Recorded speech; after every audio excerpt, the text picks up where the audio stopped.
First time I failed my driver's test, it was because I didn't turn at a left light appropriately.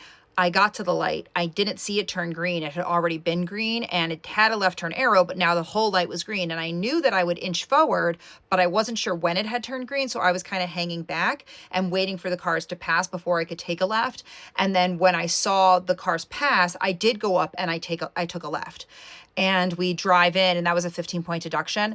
And we pull up, and the person's like, "You failed." It was a white guy. He's like, "You failed." And I was like, "Oh, how?" And he's like, "At that left light, you need to do that better. That was a big deduction." And he hands me my piece of paper and he goes, "You really need to inch up every time. You can't be slowing down traffic like that." And I just looked at him and was like, "Okay." I get out of the car. I see my dad. He's like, "How did it go?" I'm like, "I failed." And I give him the piece of paper. I barely didn't pass. So I don't remember what the passing was, but I got like a 78 instead of an 80 or something like that.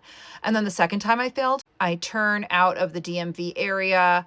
I take my first left, I take a right, hit the curb. She directs me around the block, takes me right back. I go to that same left light that I had failed the first time, and I did it right this time.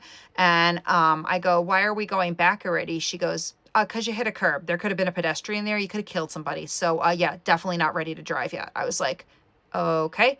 So we drive in and I start to cry and she hands me my fail, and like I didn't get to parallel park even. I like she just failed me like immediately because like that's just like a failable offense. She didn't want to waste her time. And my dad's like, "Hey," and I was like, "I hit the curb while turning," and he was like, "Oh my God, Jackie." My dad hated helping me practice driving, so he was just like at his wit's end that like I kept failing.